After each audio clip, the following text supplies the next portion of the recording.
Good morning साथियों, मैं राजेश फिर से आपका डिसीजन क्लासेस में स्वागत करता हूं। चलिए, हम लोग पढ़ रहे थे अम्ल क्षार अम्लौण।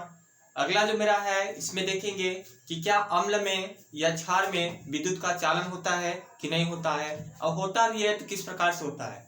तो देखिए, ये मेरा क्या है, अम्ल है। इसमें हम क्या करेंगे, जैसे अम्लीय विलयन को जब हम क्या करेंगे जल में मिलाते हैं तो जल में मिलाने पर क्या हमारा विद्युत का चालन होता है। आप जानते हैं कि क्या होता है कि जल में भी विद्युत का चालन होता है, लेकिन क्या जल में और अम्ल में, क्षार में, ये तीनों में किस प्रकार से विद्युत का चालन होता है। तो देखिए, जैसे अगर हम अम्ल की बात करते हैं तो अम्लीय विलयन क्या होता है, जैसे हाइड्रोक्लोरिक अम्ल हो गया या Cl हो गया, और इसके बाद यहाँ पर हो गया H2SO4 हो गया। ये सब मेरे क्या है, अम्लीय विलयन है। अगर हम इसमें देखें, ये मेरा क्या है CH3COOH, ये भी एक प्रकार से क्या है CH3COOH। इस प्रकार से और अम्लीय विलयन है जो मेरा अम्ल होते हैं, अम्ल में भी क्या होता है, विद्युत का चालन होता है। चलिए हम देखते हैं कि किस प्रकार से अम्लीय विलयन में विद्युत का चालन होता है और क्यों होता है। तो देखिए क्या होता है कि जो मेरा अम्ल होता है, अम्ल में क्या होता है H+ आयन का उत्पादन निर्माण होता है। तो जब हाइड्रोजन का प्लस में इसमें क्या होगा कि जब H+ आयन का निर्माण होगा तो क्या करेगा, इलेक्ट्रॉन को क्या करेगा, आगे की ओर बढ़ाएगा। और जैसे ही इलेक्ट्रॉन को आगे की ओर बढ़ाएगा तो इसमें क्या होगा कि H+ आयन का निर्माण होता रहता है। तो इसमें क्या होता है कि विद्युत का चालन भी निर्माण करता है। तो देखिए, यहां पर हम क्या लिए हैं, एक बीकर लिए हैं, और इस बीकर में हम क्या किए हैं कि इसमें एक रबड़ का कार्क लगा दिए हैं। अब इससे देखते हैं कि किस प्रकार से मेरा अम्लीय विलयन मूलक में किस प्रकार से विद्युत का चालन होता है।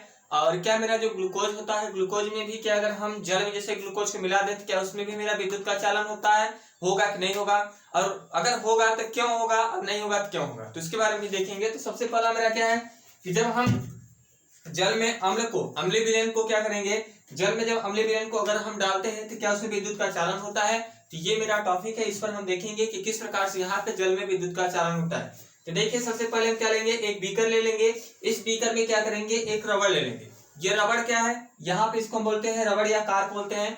तो इसमें हम क्या करेंगे, रबड़ लेने के बाद इसमें दो लोहे की कील को लगा देंगे। आप जानते हैं कि जो लोहा का कील होता है, जो धातुएं होती है, धातु में क्या होता है, विद्युत का चालन होता है। और कौन सी धातुएं तो सब होती है, जैसे ये भी मार्कर भी एक प्रकार से धातु है, क्या इसमें विद्युत का चालन होगा, तो नहीं। जो उष्मा का क्या करे, उष्मा का अवशोषण करे, या कर सकते हैं कि जो उष्मा अवशोषित करता है वो क्या करता है, विद्युत का चालन करता है। जैसे केतली हो गया, या कुछ मतलब बर्तन होते हैं, इसमें क्या होते हैं, प्लास्टिक की कवर चढ़े होते हैं। तो प्लास्टिक की कवर क्या होगा, तो उष्मा का अवशोषित नहीं करेगा, उष्मा का चालन तो करेगा नहीं प्लास्टिक का कवर। तो जो उष्मा का चालन करे, जो उष्मा को क्या करे, एक प्रकार से दूसरे स्थान से भेजे। मतलब कि जैसे अगर हम यहाँ पर क्या करें, एक लोहे का कील ले लिए और यहाँ पर रबड़ से या मोम से एक कील को यहाँ पे लगा दिए। अगर हम यहाँ पे इसको गर्म करेंगे तो जैसे ही यहाँ पे गर्म करेंगे, पूरा लोहा है क्या होगा, उष्मा का अवशोषण करेगा। उष्मा जैसे ही इसमें गर्म होगा तो क्या होगा, आगे की ओर उष्मा का चालन भी करेगा।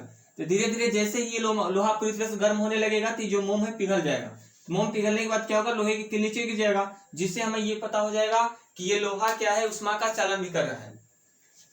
तो अब देखिए, इसमें भी अगर हम देखें उष्मा का चालन, यहाँ पर एक क्वेश्चन और पूछा गया है कि जैसे मान लेते हैं कि रेल की पटरियों को जोड़ते समय इसमें थोड़ी सी जगह क्यों छोड़ी जाती है। आप देखेंगे कि जो रेल की पटरी होती है उसमें क्या होता है कि थोड़ी सी जगह छोड़ देते हैं।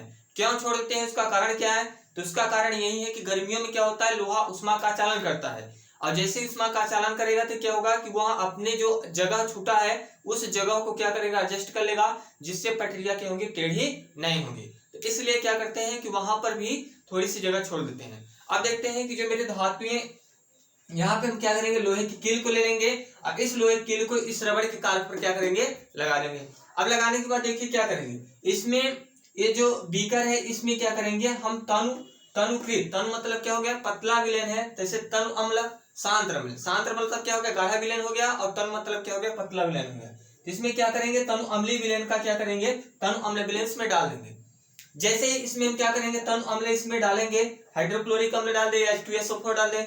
इसमें क्या है कि जिसमें H+ आयन का निर्माण हो। आप जानते हैं अम्लीय विलयन में क्या होता है, H+ आयन निर्माण होता है, जबकि क्षारीय विलयन में क्या होता है, OH- का निर्माण होता है।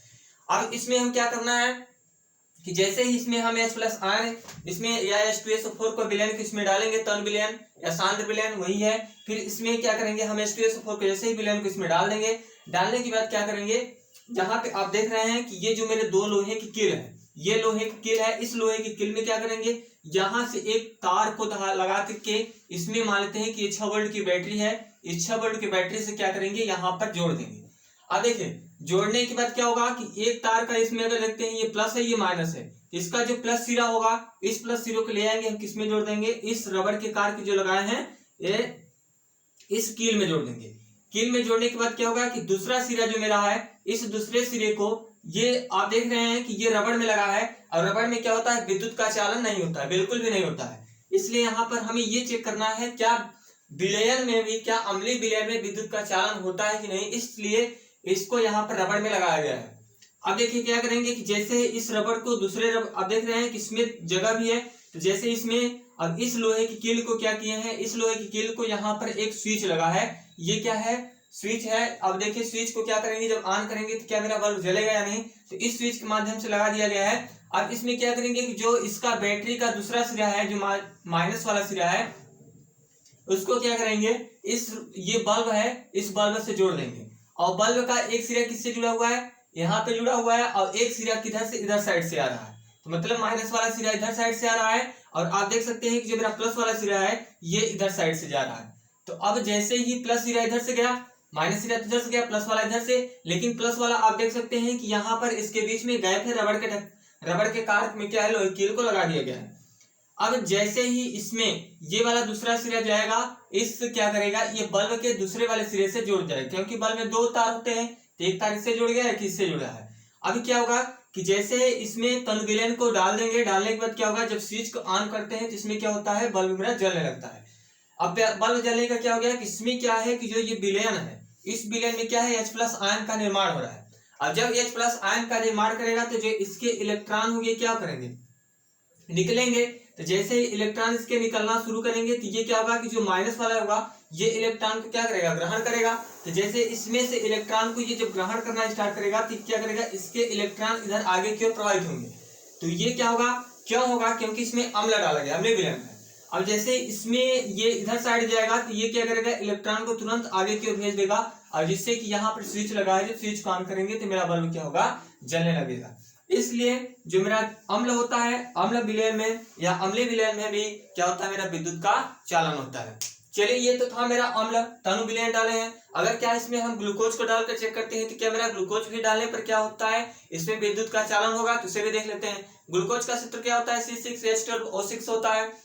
अब इसमें देखेंगे कि क्या जब हम ग्लूकोज के विलयन को इसमें डाल देंगे, जैसे ग्लूकोज के विलयन को डालेंगे, या यहाँ पे हम बल्ब लगा लें, या यहाँ पे आप कर सकते हैं कि गैलेनोमीटर लगा लें। गैलेनोमीटर क्या करता है, धारा के माप को मापता है, कि जैसे ही धारा वहां पे बढ़ेगी, धारा का मान तुरंत क्या करेगा, वो मीटर जो लगी होगी, सुई जो कंपास सुई लगी होती है, वहां तुरंत क्या होगा, परिवर्तित होने लगेगी। अब जैसे इसमें हम ग्लूकोज डाल दिए, ग्लूकोज डालने के बाद अगर हम मान लेते हैं कि स्विच को ऑन करते हैं, और यहाँ पे ये बैटरी भी लगा हुआ है, तो जैसे इसको हम स्विच को ऑन करेंगे, अब देखिए क्या होगा कि जैसे स्विच को ऑन करेंगे, इसमें क्या होगा, धारा का मान आगे नहीं बढ़ेगा। क्यों नहीं बढ़ेगा, क्योंकि जो मेरा ग्लूकोज होता है, ग्लूकोज में H+ आयन का निर्माण नहीं होगा। जब H+ आयन का निर्माण होगा ही नहीं, तो ये क्या होगा, धारा का मान भी आगे की ओर नहीं बढ़ेगा। जब धारा का मान आगे की ओर नहीं बढ़ेगा, तो जो कंपास सुई लगा हुआ है, गैलेनोमीटर लगा हुआ है, उसके धारा का मान को सुई को क्या करेगा, विक्षेपित नहीं होगा। तो देखिए गैलेनोमीटर जो मेरा होता है इस प्रकार से होता है, यहाँ पे आप देख सकते हैं ये एक सुई लगा होता है, यहाँ पे कुछ उसके धारा का मान इस प्रकार से लिखा रहेगा।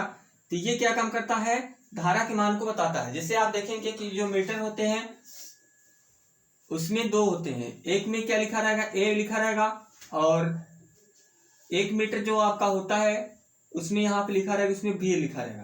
तो भी का मतलब क्या हो गया कि ये वोल्ट वाला मीटर है, ये आपका करंट बताएगा कि कितने वोल्ट इसमें करंट आ रहा है या धारा प्रवाहित हो रही है। तो यहाँ पे लिखा रहेगा, मान लेते हैं 220, 300 वोल्ट, इस प्रकार से। ये जो भी लिखा है, भी का मतलब हो गया कि ये जो मेरा मीटर लगा होता है ये क्या काम करता है, वोल्ट को बताएगा।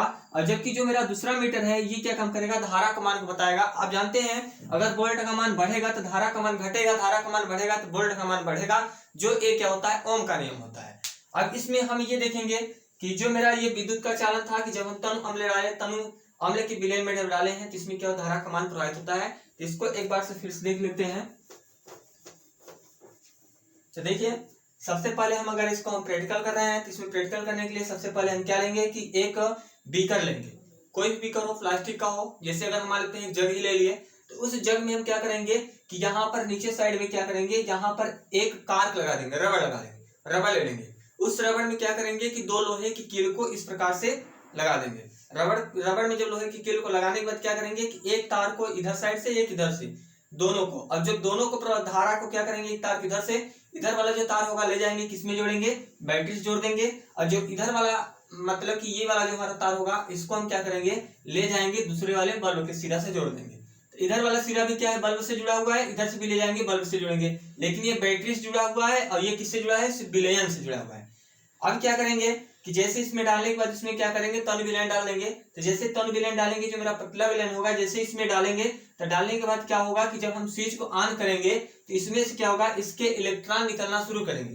तो जैसे इसके इलेक्ट्रॉन निकलना शुरू होंगे तो ये इलेक्ट्रॉन क्या करेगा कि आगे की ओर भेजेगा। तो जो मेरा ये वाला ये जो दूसरा कील है, ये दूसरे कील से क्या हुआ, ये तार जुड़ा हुआ है जो स्विच से जुड़ा हुआ है। तो इसके इलेक्ट्रॉन आगे की ओर बढ़ेंगे तो ये वाला इलेक्ट्रॉन आगे की ओर भेजेगा। जैसे स्विच ऑन करेंगे तो बल्ब जलने लगेगा। इससे मेरा यह सिद्ध होता है कि अम्लीय विलयन में भी क्या होता है, विद्युत का चालन होता है। जल में भी विद्युत का चालन होता है, लेकिन अगर बात करें सबसे अधिक किसमें विद्युत का चालन होता है, विद्युत का चालन मेरा क्या होगा, अम्लीय विलयन में होगा।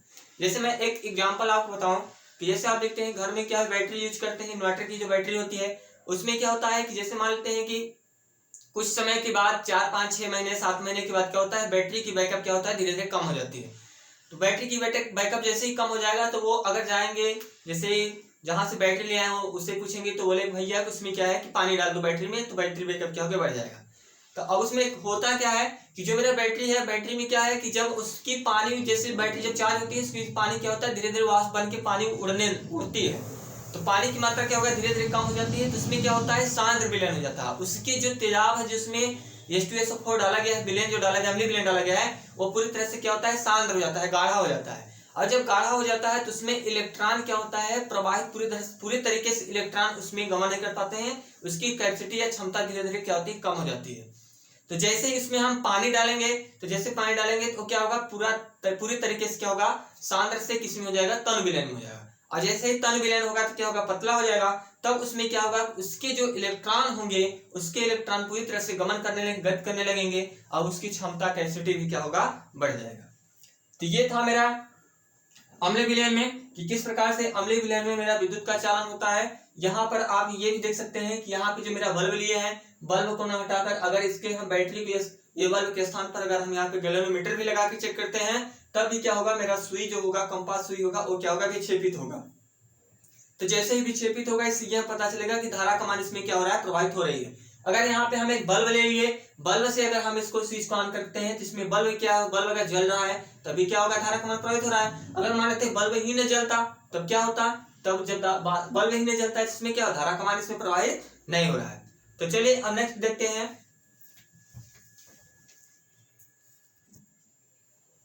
देखिए यहाँ पे है जलीय विलयन में अम्लीय और क्षार। तो यहाँ पे देखेंगे कि जलीय विलयन में किस प्रकार से मेरा अम्लीय और क्षारीय विलयन क्रिया करते हैं। तो जैसे आप जानते हैं कि जो मेरा जलीय विलयन में होते हैं, अम्ल धातु के साथ क्रिया करके धातु ऑक्साइड बनाते हैं। आप जानते हैं कि धातु अगर अम्ल के साथ क्रिया करते हैं क्या होते हैं, लवण प्लस जल का निर्माण करते हैं। तो अब इसमें हम देखेंगे कि जो HCl है, गैस का निर्माण, HCl गैस का निर्माण क्या करेंगे, सबसे पहले क्या लेंगे, एक परखनली लेंगे। इस परखनली में मान लेते हैं कि 1 ग्राम सोडियम क्लोराइड ले लिया, जो मेरा क्या है, NaCl है। अब इस परखनली में 1 ग्राम सोडियम क्लोराइड लेंगे। इसके बाद यहाँ पर क्या करेंगे कि एक इसमें क्या करेंगे, H2SO4 जो मेरा है विलयन है, इस विलयन को क्या करेंगे, इसमें डालेंगे। तो जैसे इस विलयन में हम क्या करेंगे, सोडियम क्लोराइड के साथ अगर इसमें हम डालते हैं तो क्या होगा कि इसमें सोडियम क्लोराइड ये दोनों आपस में जैसे ही क्रिया करेगा तो इसमें क्या होगा, HCl गैस का निर्माण होगा। और इसमें क्या, ये आपका रबड़ लगा है, कार्क लगा है। इस कार्क के ढक्कन से क्या होगा कि इसमें से जैसे HCl का निर्माण होगा कि यहाँ पर से निकास नली के माध्यम से यहाँ पर एक लिटमस पत्र रखा गया है। लिटमस पत्र क्या होता है, जिसे आप जानते हैं विलयन का रंग को क्या करता है, बदल लेता है। तो यहाँ आप देखेंगे इस विलयन के रंग को क्या करेगा, नीला करेगा, लाल करेगा।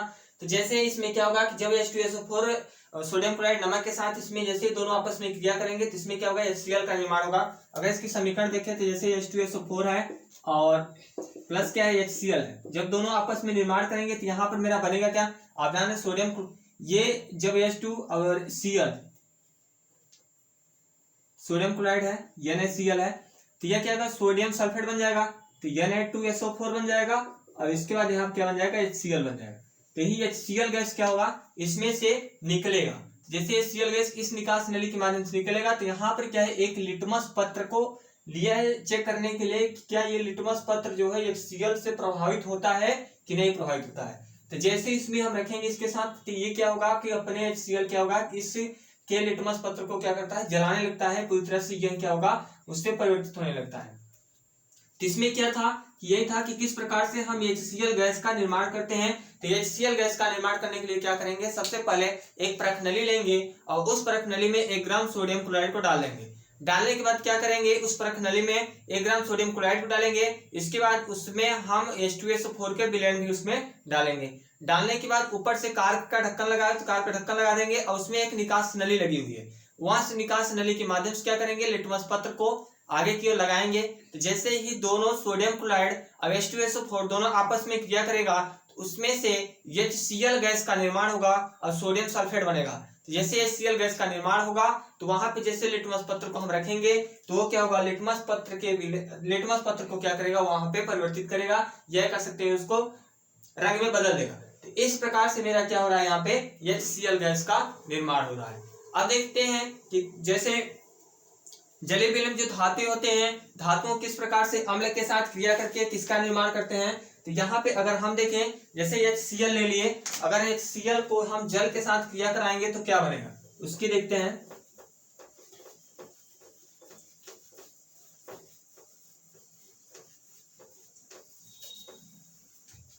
देखिए, अगर हम HCl ले लिए, HCl जो हाइड्रोक्लोरिक अम्ल है, अगर इसको हम जल के साथ क्रिया करा दें, आप जानते हैं कि जो मेरा HCl होगा वो क्या होगा, ये HCl अम्ल है, H2SO4 अम्ल है, CH3COOH मेथनोइक एसिड जो है, जिसे CH3COOH, अगर आप देखें तो CH3COOH,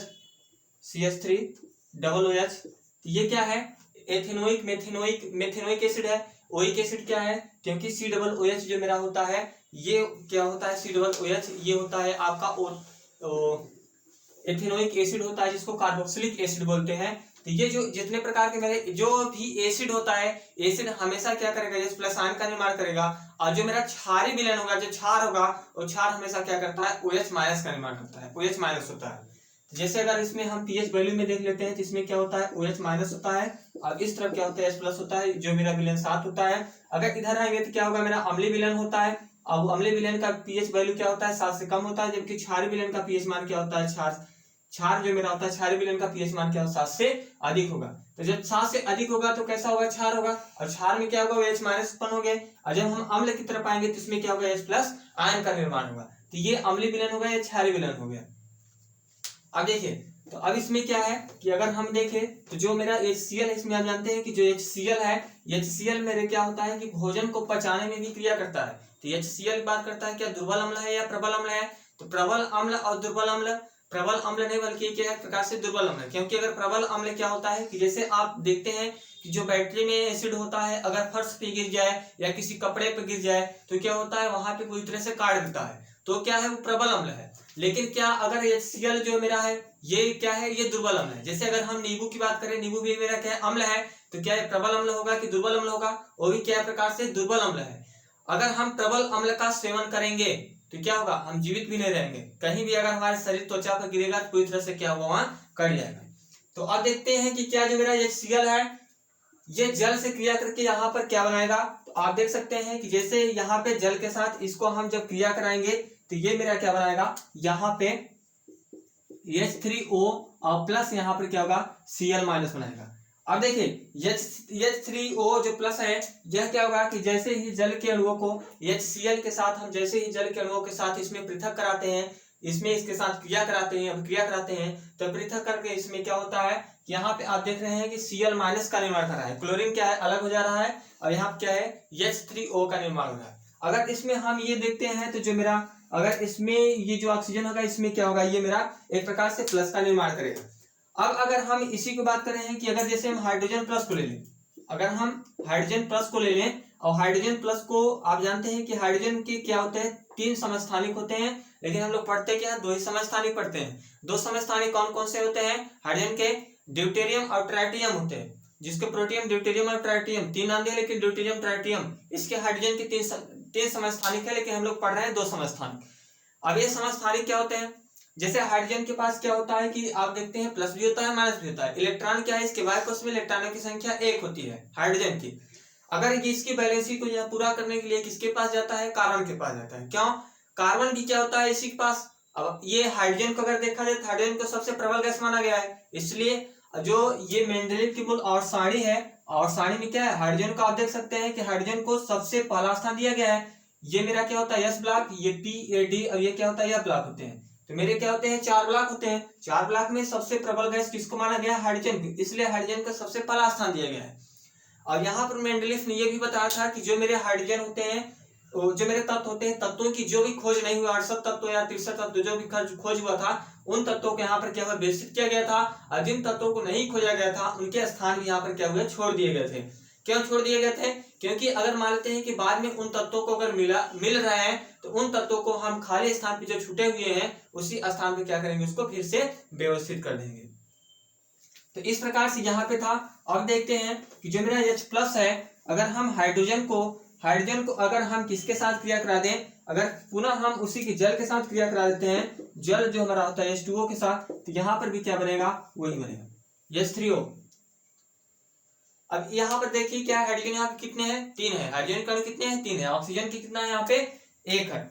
अब इसमें हम ये देखेंगे कि क्या अगर हम जैसे सोडियम हाइड्रोक्साइड क्या है, NaOH है, तो जब हम सोडियम हाइड्रोक्साइड को लेकर अगर उसके हम जल के साथ या सोडियम हाइड्रोक्साइड को जल की उपस्थिति के साथ हम क्रिया कराते हैं तो मेरा किसका निर्माण होता है, तो उसे भी देख लेते हैं। जैसे आप जानते हैं कि जो मेरा घोल होता है, जो ये H3O का घोल होता है, H+ आयन उत्पन्न करते हैं, तो इसमें क्या होगा कि जब इसको हम इसमें सोडियम हाइड्रोक्साइड को ले लेते हैं, जैसे ये है NaOH सोडियम हाइड्रोक्साइड है। अब सोडियम हाइड्रोक्साइड को अगर हम जलीय विलयन, मतलब कि जलीय विलयन के जल की विलयन की उपस्थिति में अगर इसके साथ यहाँ पर हम क्या कराएं, क्रिया कराते हैं, तो जैसे ही हम सोडियम हाइड्रोक्साइड को जल में अगर हम घोलते हैं तो इसमें मेरा क्या होता है कि सोडियम आपका अलग हो जाएगा और हाइड्रोक्साइड भी इसमें क्या होगा, अलग हो जाएगा।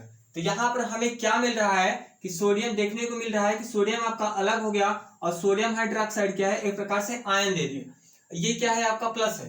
तो इसमें क्या है आप देख रहे हैं कि जब हम सोडियम हाइड्रोक्साइड के जलीय विलयन को अगर हम इसके साथ गर्म करेंगे, इसके साथ क्रिया कराते हैं, तो इसमें क्या होता है कि सोडियम आपका अलग होता है और सोडियम हाइड्रोक्साइड क्या होता है, अलग होता है। अब इसमें अगर हम ये देखें तो जो मेरा हाइड्रोक्साइड है और सोडियम है, सोडियम क्या धातु, हाइड्रोक्साइड क्या है, ये भी। अब हाइड्रोक्साइड मेरा क्या हो गया, अब क्षारीय विलयन हो गया। क्यों? क्योंकि OH- है, तो यहाँ पर क्या क्षार दे रहा है। अगर इसमें हम जैसे पोटेशियम हाइड्रोक्साइड ले लें, अगर हम पोटेशियम हाइड्रोक्साइड को भी अगर हम जल की उपस्थिति के साथ क्रिया करा दें तो इसके साथ क्या मेरा बनेगा, तो यहाँ पर भी आपका पोटेशियम अलग हो जाएगा और हाइड्रोक्साइड यहाँ पर क्या बनेगा, क्षार बनेगा। तो इससे क्या हो रहा है कि आप देख रहे हैं सोडियम हाइड्रोक्साइड मेरा क्या है, क्षार है, पोटेशियम हाइड्रोक्साइड में क्या है, क्षारीय विलयन है। तो इससे यहाँ पे अगर हाइड्रोक्साइड आए, जैसे सल्फर डाइऑक्साइड आए, अब इसमें क्या है ऑक्साइड को निर्माण हो रहा है तो ऑक्साइड के साथ आ रहा है, तो इसमें ये इसमें हम ये देख पा रहे हैं कि सोडियम हाइड्रोक्साइड को अगर हम घोल को अलग कर रहे हैं तो इससे ये पता हो रहा है कि सोडियम हाइड्रोक्साइड जो मेरा है कैसा विलयन है, क्षारीय विलयन है। पोटेशियम हाइड्रोक्साइड जो मेरा है अगर इसको हम जल की उपस्थिति के साथ क्रिया कराएं तो इसमें क्या हो गया मेरा, ये भी क्या है, क्षारीय विलयन है। जैसे मान लेते हैं कि अगर हम कोई भी विलयन ले लिए, विलयन को लिए, उस विलयन को अगर जैसे मान लेते हैं कि कोई भी आप विलयन को लिए उसको गर्म करना शुरू किए, तो वहां पे जब तक तो गर्म नहीं है तब तक तो हमें उसकी खुशबू की कोई पता नहीं होगा। लेकिन जैसे ही उस विलयन को हम गर्म करना स्टार्ट करेंगे तो उसमें क्या होगा कि शायद अच्छा खुशबू निकले या खराब निकले। जैसे अगर इस मार्कर को अगर हम जलाएंगे तो जलाने पर क्या होगा कि शायद इसमें से खराब भी बदबू भी निकलेगा, और ऐसा नहीं कि अच्छा इसमें से बदबू निकलेगा, इसमें से कुछ अलग अलग कलर भी निकलेगा। तो उसको क्या है कि जब उसकी साथ हम अभिक्रिया कराएंगे तभी तो उसके बारे में हमें पता होगा कि यह कैसा विलयन होगा, यह कैसा धातु है, किस प्रकार से धातु है। तो यहाँ पर क्या है कि आप देख रहे हैं कि जब हम पोटेशियम हाइड्रोक्साइड के जलीय विलयन के साथ इसमें क्रिया कराएं तो पोटेशियम क्या मेरा धातु है, जबकि ऑक्साइड, तो इसके साथ क्रिया करके कैसा बना था, क्षारीय विलयन बना था। और अगर हम इसमें एग्जांपल लेते हैं, जैसे हम अगर मैग्नीशियम हाइड्रोक्साइड ले लिए, मैग्नीशियम हाइड्रोक्साइड का फार्मूला क्या होगा, MgOH। अब देखिए यहाँ पर क्या है कि मैग्नीशियम हाइड्रोक्साइड है, तो मैग्नीशियम हाइड्रोक्साइड Mg होता है और इसका फार्मूला क्या OH होता है। और इसमें आप देख रहे हैं मैग्नीशियम के ऊपर क्या होता है, 2+ होता है, और अगर हम हाइड्रोजन के पास जाते हैं तो हाइड्रोजन के पास क्या होता है, 1 मॉलिक्यूल होता है, जिसका मान होता है 1 होता है। जिसमें अगर ऑक्सीजन भी इसके साथ जुड़ा हुआ है तो ऑक्सीजन, अगर हम हाइड्रोजन के साथ, इसमें आप जानते हैं कि 1 माइनस क्या होता है, निर्माण होता है।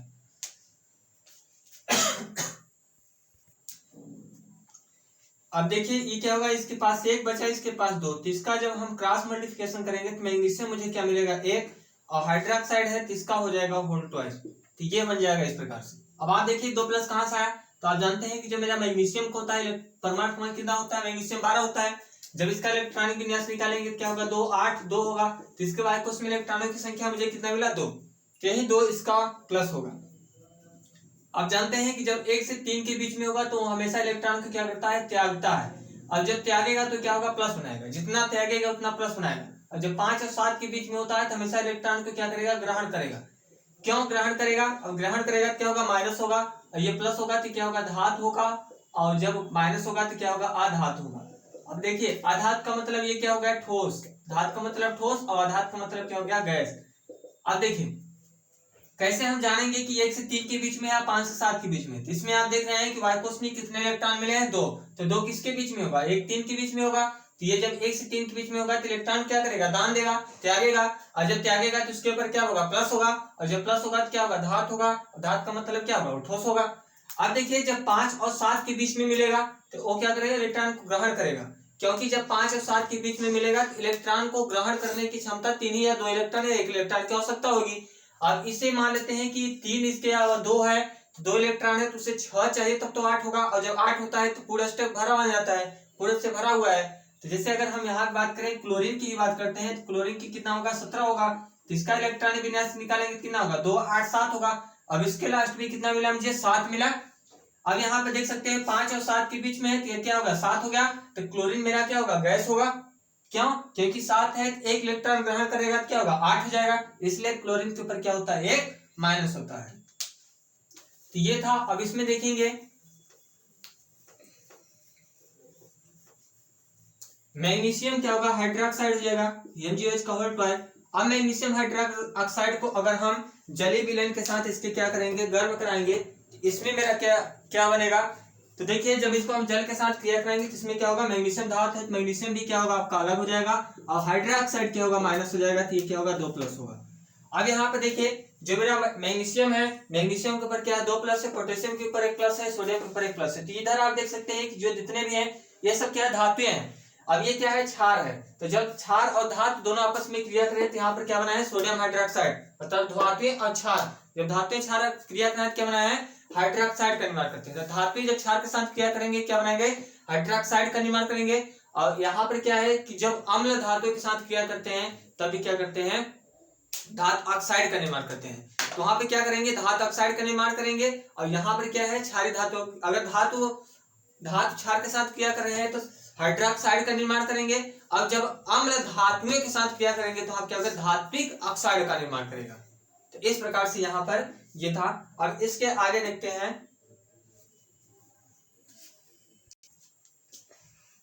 देखिए अब हम लोग पढ़ेंगे पीएच स्केल। पीएच स्केल में देखेंगे कि जो मेरा पीएच पैमाना होता है ये किस प्रकार से होता है। तो आप जानते हैं पीएच पैमाने में क्या होते हैं, 15 खाने होते हैं। और इसमें हम देखेंगे कि जो मेरा पीएच वैल्यू होता है, पीएच होता क्या है। जिस विलयन में H+ आयन या हाइड्रोजन आयन की उपस्थिति संख्या को क्या करते हैं, हम दर्शाते हैं। जो दर्शाया गया है उसको हम मापने के लिए किसका यूज करते हैं, पीएच पैमाने का यूज करते हैं। तो अब हम देखेंगे कि जो मेरा पीएच पैमाना होता है अम्ल में, क्षार में किस प्रकार से बढ़ता है, किस प्रकार से घटता है, उसका देखिए हम फिगर आपको बना के दिखा रहे हैं। जैसे मान लेते हैं कि ये आपका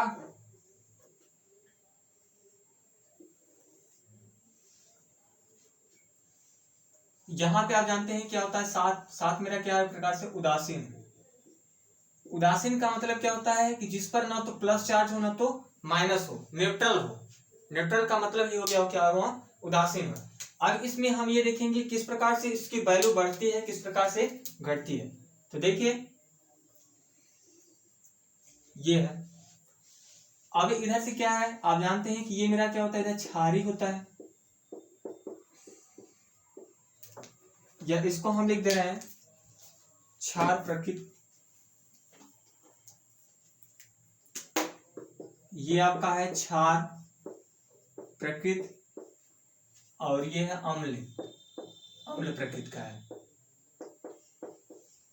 अब देखिए क्या होगा इसमें, अगर हम देखें तो अगर हम इधर साइड में जाते हैं तो क्षार का मान बढ़ता है, इधर साइड में आते हैं तो अम्ल का मान बढ़ता है। इसमें क्या होता है, H+ आयन का निर्माण होता है, और अगर हम इधर साइड में देखते हैं तो OH- का होता है। अब देखिए इधर किस प्रकार से हो रहा है, जब विलयन का पीएच मान, जब विलयन का पीएच मान 7 से कम हो, इधर 7 से क्या होगा, कम होगा, इधर साइड में आएंगे तो 7 से क्या होगा, जैसे 6, 5 इस प्रकार से आएंगे, और इधर क्या होगा, बढ़ेगा। जब विलयन का पीएच मान 7 से कम हो तो अम्लीय प्रकृति का होगा। और किस प्रकार से अम्लीय प्रकृति का होगा, तो आप देख रहे हैं कि अब देखिए मान लेते हैं कि यहाँ पर कोई भी हम अम्ल ले लिए, अम्ल में विलयन, अम्ल के मान को अगर मान लेते हैं उसके मान को हम बढ़ा रहे हैं, पीएच वैल्यू क्या करें, बढ़ाएंगे। तो जब अम्लीय विलयन के पीएच वैल्यू बढ़ाएंगे तो आप देख रहे हैं किस प्रकार से वह बढ़कर क्षार की तरफ ले जाएंगे। तो किस प्रकार से जब अम्लीय विलयन का पीएच मान अगर हम कम करेंगे तो कम करने पे जब क्षार की तरफ ले जाते हैं तो उसमें किस प्रकार से परिवर्तन होता है। तो देखिए मान लेते हैं कि यहाँ पर हम कोई अम्लीय विलयन ले लिए और उस अम्लीय विलयन का पीएच मान क्या कर रहे हैं, बढ़ा रहे हैं। तो जब हम पीएच मान बढ़ाएंगे तो आप देख रहे हैं कि यहाँ पे आते आते क्या उदासीन के पास आप देख रहे हैं कि यहाँ तो अधिक था, लेकिन जैसे ही हम 7 तक आए तो क्या होगा, धीरे धीरे आप देख रहे हैं कि कम होता जा रहा है। लेकिन जैसे ही हम अम्लीय विलयन को क्षार की तरफ पीएच वैल्यू बढ़ाकर क्षार की तरफ ले जाएंगे, तो जैसे पीएच वैल्यू बढ़ाते जा रहे हैं तो अम्ल के क्षार की तरफ जाते जाते यहाँ पे आप देख रहे हैं कि पूरी तरह से क्या हो गया, क्षार विलयन, अम्ल की तरफ क्षार विलयन का मान क्या होगा, धीरे धीरे यहाँ पे कम हो गया जो अम्लीय विलयन था। तो अम्लीय विलयन का जब पीएच मान अगर हम बढ़ाएंगे तो क्या होगा कि क्षार बढ़ाएंगे तो क्या होगा, उसका मान अगर हम देख रहे हैं तो इधर जाते जाते विलयन का मान क्या होगा, अम्लीय विलयन का मान धीरे धीरे कम हो गया।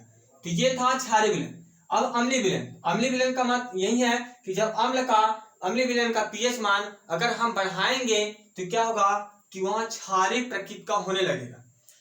अगर मान लेते हैं कि कोई क्षारीय प्रकृति का है, अब उस क्षारीय प्रकृति के विलयन के पीएच मान को क्या करें, हम घटाना शुरू कर दिए।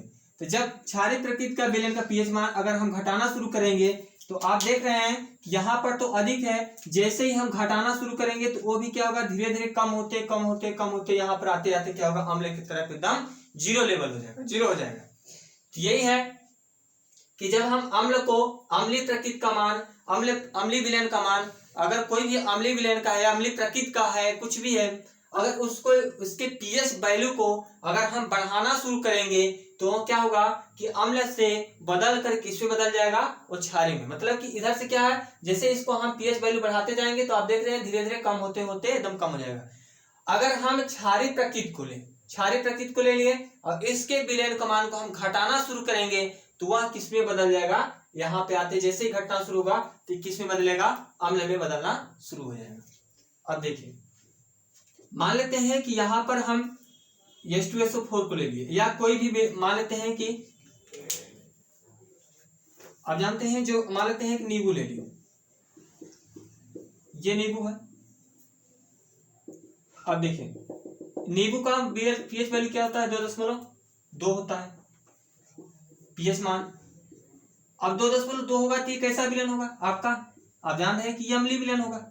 क्यों, क्योंकि क्या है, अम्लीय होगा, अम्लीय होगा क्योंकि इसका पीएच मान क्या है, 2.2 है। अगर मान लेते हैं कि हम जैसे मूत्र का पीएच मान ले लिया, समुद्री जल का पीएच मान ले जिसका वैल्यू क्या हो, 7 हो या 7.8 हो, 7.8, 7.8 या 6.8। तो अब ये क्या है, आप देख रहे हैं कि ये क्षार के मतलब कि 7 से अधिक है, 7 से अधिक तो है लेकिन कितना अधिक है, मात्र 8 पॉइंट अधिक है। पीएच वैल्यू में अगर स्केल का पैमाना देखें कितना, 8 है, तो ये 7 से अधिक 8 है, अगर 7.1 भी हो जाएगा या 7 पॉइंट कुछ भी 2 हो जाएगा तो ये किस में जाएगा, ये हमेशा क्षार में जाएगा। अगर मान लेते हैं कि यहाँ पे आपका अगर 6.5 है या 6.9 है तो ये भी क्या होगा, तब अम्ल होगा। ये कैसा होगा, अम्लीय विलयन होगा। मतलब कि 7 से और 6 से यही है कि अगर 7 से पॉइंट भी आगे जा रहा है तो हमेशा क्या होगा, क्षार होगा, और 7 से अगर 6 से पॉइंट में कम आ रहा है तो कैसा विलयन होगा, अम्लीय विलयन होगा। तो यहाँ पर आप देखते हैं कि जिसका पीएच वैल्यू मान लेते हैं, जिसका अगर 6 होगा, 6.5 होगा, 6.4 होगा, वर्षा जल का पीएच मान 6.4 होता है तो क्या होगा, नींबू से अधिक अम्लीय विलयन होगा, वो उसका विलयन का मान क्या होगा, विलयन मतलब कैसा होगा, खट्टा होगा। अगर मान लेते हैं कि यहाँ पे अब उसका क्षार का मान अगर बढ़ गया, क्षार का मान जैसे ही बढ़ेगा तो कैसा होगा, क्षार विलयन हो जाएगा।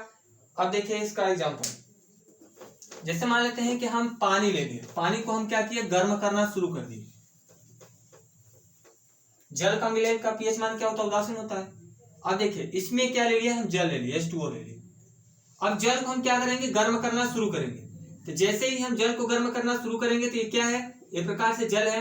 अब इसमें मान लेते हैं कि HCl मिला दिए, HCl विलयन है। तो जब इसको हम गर्म करेंगे तो क्या होगा, धीरे धीरे सांद्र होना शुरू करेगा। जब सांद्र होगा तो विलयन का मान क्या होगा, धीरे धीरे, अगर हम गर्म करेंगे तो धीरे धीरे विलयन का मान क्या होगा, कम होता, मतलब सांद्र विलयन होगा, गाढ़ा विलयन होगा।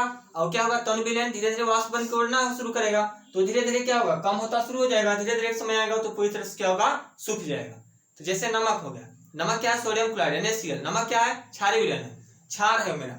तो जैसे ही पानी को जब हम गर्म करेंगे तो क्या हो, पहले अगर हम देखें तो उदासीन था, उदासीन होने के बाद जब हम गर्म करना शुरू करेंगे तो क्षार किधर, इधर साइड में क्षार है, इधर क्या है, OH है। तो क्षार जब इधर होगा तो इधर का मान क्या होगा, बढ़ता जाएगा, तो उसका पीएच भी वैल्यू क्या होगा, बढ़ता जाएगा। तो ये था मेरा पीएच स्केल, किस प्रकार से मेरा क्षारीय विलयन में और अम्लीय विलयन में प्रभावित होता है। तो क्या है कि जब अगर अम्लीय विलयन का मान पीएच मान, अगर अम्लीय विलयन का पीएच मान 7 है, 7 से कम है तो अम्लीय विलयन होगा। अगर जिस विलयन का पीएच मान 7 से अधिक है तो क्षारीय विलयन होगा। यदि हम अम्ल के विलयन के मान को, अम्लीय विलयन के मान को अगर हम बढ़ाना शुरू करेंगे, तो अम्लीय विलयन के पीएच मान को अगर हम बढ़ाना शुरू करेंगे तो क्या होगा, उसके वो किस पे बदलना शुरू कर जाएगा, वो क्या होगा, वहां पे जैसे बदलेगा तो क्षारीय विलयन में होता है, उसका पीएच मान क्या होगा, धीरे धीरे कम होगा। अम्ल का अगर पीएच मान यहाँ पर बढ़ा रहे हैं तो किसमें बदलता जाएगा, वह क्षारीय में। अगर हम क्षार के विलयन को ले लिए, अगर हम क्षार के विलयन का मान को अगर हम क्या करें, पीएच मान को अगर हम कम करना शुरू करेंगे तो किसमें बदल जाएगा, अम्ल। अब देखिए अगर मान लेते हैं ये भी क्वेश्चन पूछता है कि जैसे यहाँ पर कि क्या क्षारीय विलयन, अम्ल का पीएच मान अगर अम्लीय विलयन को अगर हम क्षार की तरफ ले जाएंगे या उसका अम्लीय विलयन का मान अगर हम बढ़ाएंगे तो क्या होगा, क्षारीय विलयन होगा या अम्लीय विलयन होगा। या तो मानते हैं कि कोई क्षारीय विलयन है, क्षारीय विलयन के पीएच मान को अगर हम घटाएंगे, पीएच मान को अगर हम क्षारीय विलयन के पीएच मान को घटाएंगे तो क्या वहां अम्ल का मान बढ़ेगा या घटेगा। ये क्या है कि जब हम क्षार का, यहाँ पे लिख दे रहे हैं कि जब हम क्षार का या क्षारीय विलयन का पीएच मान क्या करें, अगर हम कम करें तो क्या वहां क्षारीय विलयन होगा या क्षार का मान बढ़ेगा, क्षार का मान बढ़ेगा या घटेगा। तो देखिए क्या होगा, जब कह रहा है कि जब क्षार का पीएच मान क्या करें, कम करें, यहाँ पर क्या बोला है, कम करें। तो जब आप जान रहे हैं कि जब क्षार का पीएच मान, पीएच वैल्यू हम अगर इसी क्षार का पीएच वैल्यू कम करना शुरू कर देंगे तो उसमें क्या होगा, अम्लीय विलयन में होना शुरू करेगा। तो यहाँ पर क्या होगा, अम्ल का मान बढ़ेगा या घटेगा, या क्षार का मान, यहाँ पर बोल सकता है कि क्षार का मान तब क्या होगा, बढ़ेगा घटेगा। तो क्षार का मान क्या होगा, घटेगा। तो जब यहाँ पे कम करेंगे तो यहाँ भी कम होगा, यहाँ पर अगर हम बढ़ाएंगे तो यहाँ पर क्या होगा, बढ़ेगा। ये अगर इससे क्षार के प्रकृति को, क्षार के मान को अगर हम बढ़ाएंगे, क्षार का मान अगर पीएच वैल्यू बढ़ाएंगे तो क्षारीय प्रकृति का होगा, क्षारीय प्रकृति का मान भी बढ़ेगा। अगर इसको हम क्षार को अगर अम्ल की तरफ ले आए, क्षार को अगर हम अम्ल की तरफ ले आएंगे तो यहाँ पर तब क्षारीय विलयन का मान क्या होगा, घटेगा। अगर अम्ल को क्षार की तरफ ले जाएंगे, अम्ल को अगर हम क्षार की तरफ ले जाएंगे तो क्षार का मान तब यहाँ पर तब तो बढ़ना शुरू हो जाएगा, लेकिन अम्लीय विलयन का मान क्या होगा, यहाँ पे कम होगा। तो चलिए अब इसमें हम देखते हैं कि कौन कौन से, जैसे इमली में कौन सा अम्ल पाया जाता है, नींबू में कौन सा अम्ल पाया जाता है, सिट्रिक अम्ल के टाइट्रिक अम्ल, जैसे सिरका में क्या होता है, सिट्रिक अम्ल पाया जाता है, नींबू में टाइट्रिक अम्ल। इसमें हम देखेंगे कुछ खट्टे पदार्थ है उसमें कौन कौन से अम्लीय विलयन पाए जाते हैं।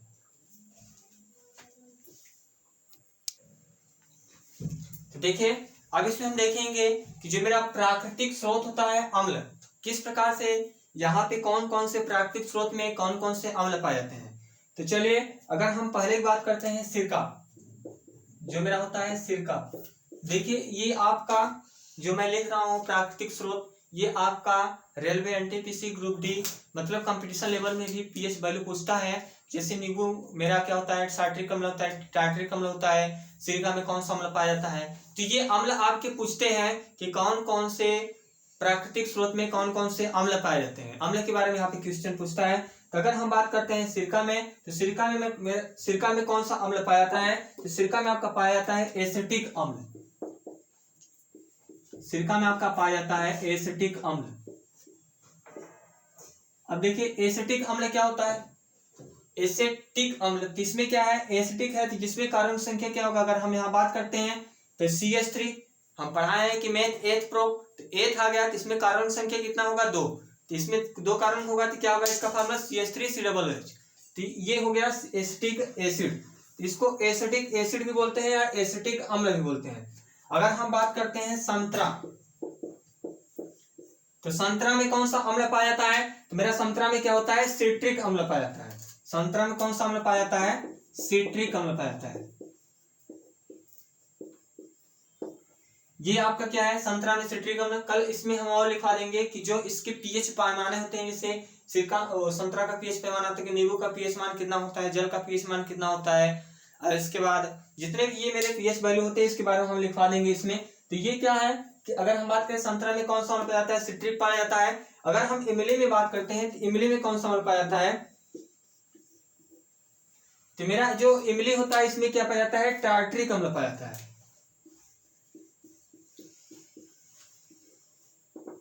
इसमें आपका होता है टार्ट्रिक अम्ल। देखिए अम्ल को हम यहाँ पर एसिड भी लिख सकते हैं। अम्ल मेरा क्या है, एसिड है, इसको हम क्या करते हैं, एसिड। ये क्या है आपका, इमली में क्या है, टार्ट्रिक अम्ल है। अब अगर हम बात करते हैं टमाटर में, टमाटर में क्या होता है हमारा, ऑक्सैलिक अम्ल होता है।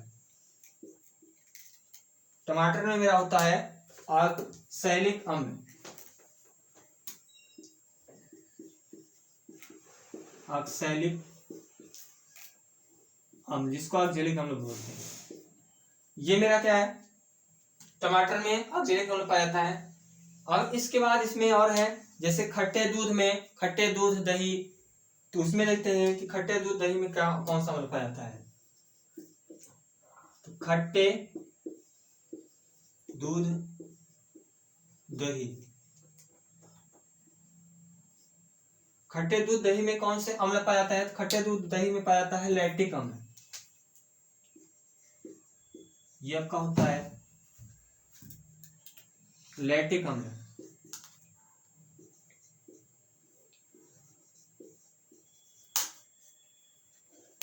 इसके बाद इसमें देखते हैं नींबू में कौन सा अम्ल पाया जाता है।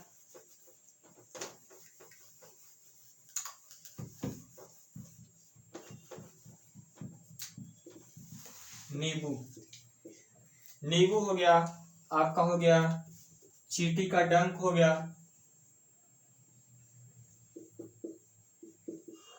जिस बोलते हैं चींटी डंक मार के चली गई। तो जब चींटी काटते हैं छोटी चींटी, तो उसमें कौन सा होता है, और एक होता है नेटल का डंक, जिसको नेवले का डंक बोलते हैं, नेटल का डंक।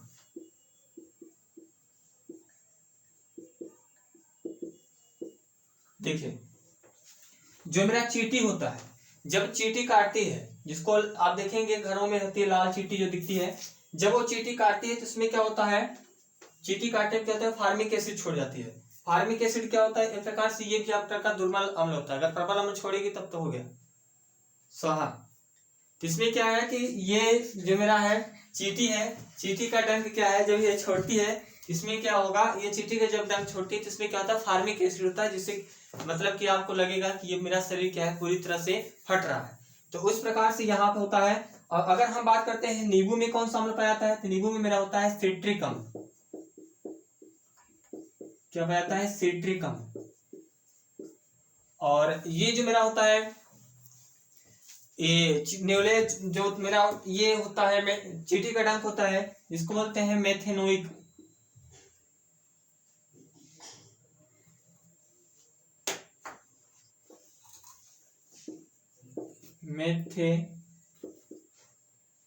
मेथेनोइक अम्ल, जिसको फार्मिक एसिड बोलते हैं। और इसके बाद ये जो मेरा होता है चींटी का डंक या नेवले का डंक जो होता है, नेटल का डंक, इसमें भी वही होता है। अब देखिए नींबू में क्या पाया जाता है, सिट्रिक अम्ल। चींटी का डंक क्या होता है, मेथेनोइक अम्ल। नेटल का डंक भी क्या होता है, मेथेनोइक अम्ल। तो जो जितने भी प्रकार के मतलब छोटे मोटे कीड़े मकोड़े होते हैं जिसको काटने पे हल्का क्या होता है, फरफराहट महसूस होती है, जिसको दर्द होता है, जलन महसूस होती है, तो उसमें क्या होता है, जब जलन महसूस होगी तो वो उसमें क्या होगा, फार्मिक एसिड या मेथनोइक अम्ल की छोड़ते हैं। तो देखिए जो मेरे चींटी होते हैं, छोटे छोटे जो कीड़े मकोड़े होते हैं जिसको काटने पर क्या होता है, जलन महसूस होती है, तो इसमें क्या होता है, एक प्रकार से मेथनोइक एसिड छोड़ के या फार्मिक एसिड जो छोड़ के चले जाते हैं, जिससे बोलते हैं कि बहुत तेज क्या होती है, जलन हो रही है। तो जैसे आप ये भी देख सकते हैं कि अगर मेरा हल्का फुल्का जो तेजाब होता है, एसिड भी अगर कहीं पे हाथ पर गिर जाए, जो तन मतलब जो पतला होता है गिर जाता है, तो उसमें भी क्या होता है, हल्का आपको क्या होगा, जलन महसूस होता है। तो अगर जैसे आप देखते हैं कि जो कास्टिक सोडा है, कहीं पर आपका कटा उटा हाथ है तो वहां पर भी लग जाता है, तो उसमें भी क्या होता है, थोड़ी जलन महसूस होती है। जो मतलब नेल पॉलिश जो होता है उसको लगाते हैं, अगर नेल पॉलिश भी कहीं पर आपका मतलब कि कटा हुआ है, अगर वहां पे लगाएंगे तब भी उसमें क्या होता है, जलन महसूस होती है। तो कुछ इसमें क्या होता है, एसिड की मात्राएं होती हैं कि जो हमारे शरीर में क्या करते हैं कि प्रभावित करते हैं, ऐसे मतलब कि देखने जिससे क्या होता है कि ये क्या है, प्रकार से मेरा एसिड है। हम अपने मतलब कि उसको संपर्क से या स्पर्श करके ये भी पता चल जाता है कि ये मेरा क्या है, एसिड है। तो उस प्रकार से मेरे जो छोटे छोटे कीड़े मकोड़े होते हैं जिसको काटने से क्या होती है, जलन महसूस होती है, तो उसमें क्या होता है, एक प्रकार से फार्मिक एसिड या मेथनोइक एसिड वो छोड़ के चले जाते हैं, जिससे क्या होते हैं, जलन महसूस होती है। तो धन्यवाद दोस्तों, मैं आपको यही सजेस्ट करना चाहता हूँ कि ये जो मेरा चैनल है, इस चैनल को आप सब्सक्राइब करें और ज़्यादा से ज़्यादा आप इसको शेयर करें और इसके बाद कमेंट जरूर करके बताएं मेरा वीडियो कैसा लगा। धन्यवाद।